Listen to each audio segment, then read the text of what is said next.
तशरीफ लाएंगे मुसाहिम नंबर 22। खालिदीन फीहा अबदा इन्नल्लाह इंदहु अज्रुन अज़ीम। खालिदीन फीहा अबदा इन्नल्लाह इंदहु अज्रुन अज़ीम। या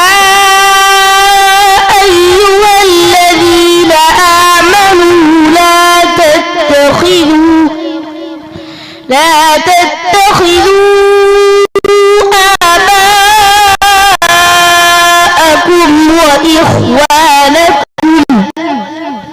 وإخوانكم أولياء إن استحبوا الكفر على الإيمان ومن يتولهم منكم فأولئك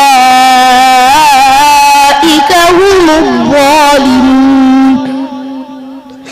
قل إن كان آباؤكم وأبناؤكم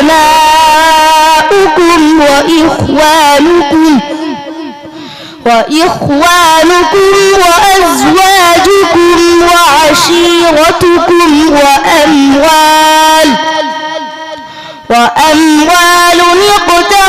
اقترفتموها وتجارة تخشون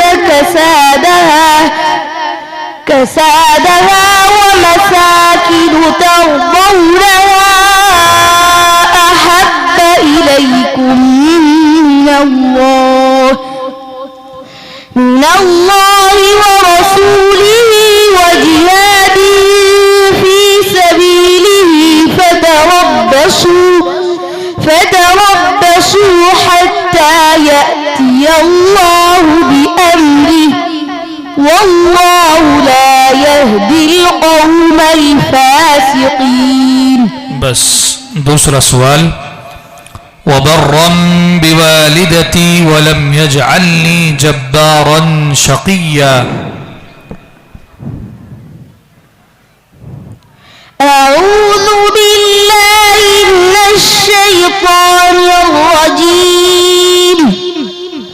وبرا بوالدتي ولم يجعلني جبارا شقيا. والسلام علي يوم ولدت ويوم أموت ويوم أبعث حيا. ذلك عيسى ابن مريم قول الحق الذي فيه يمترون. ما كان لله أن يتخذ من ولد سبحانه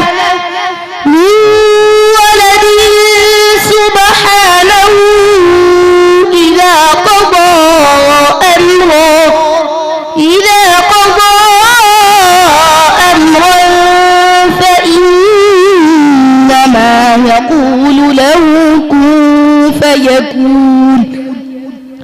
وإن الله ربي وربكم فاعبدوه هذا صراط مستقيم.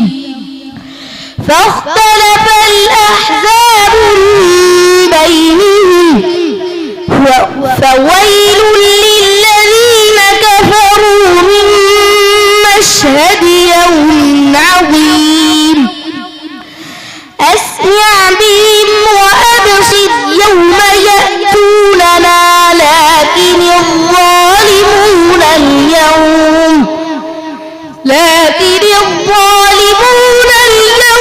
في ضلال مبين.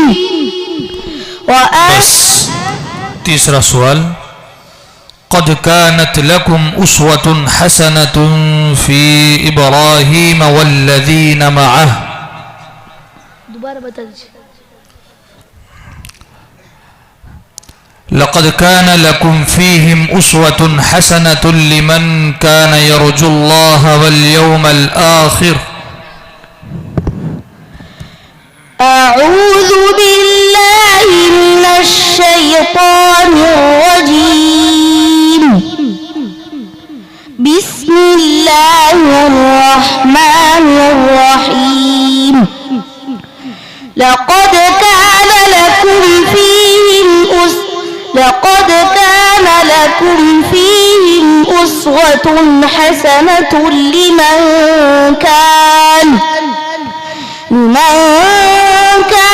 يرجو الله واليوم الآخر ومن يتول فإن الله هو الغني الحميد عسى الله أن يجعل بينكم وبين الذين عاديتم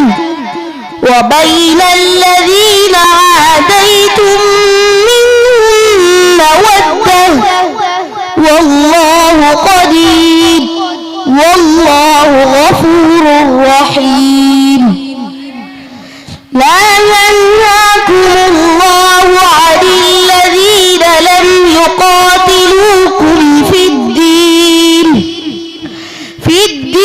ولم يخرجوكم من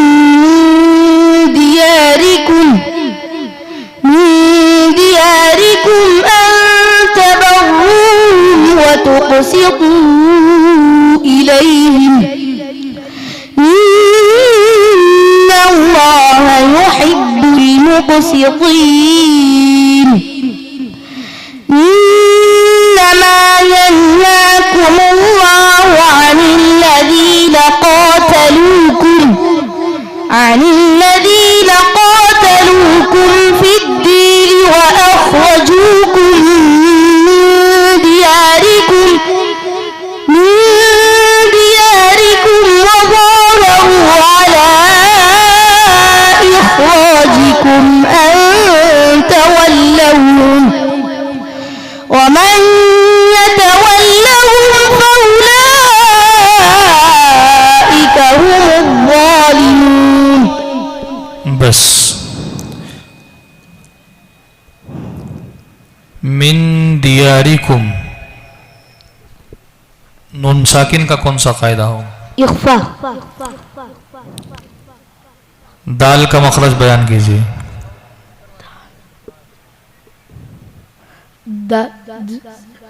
दाल का मखरज जबान की नोक और सनाया उलिया की जड़। जाइए। सदक़ल्लाहुल अज़ीम। तशरीफ लाएंगे मुसाहिम नंबर 26।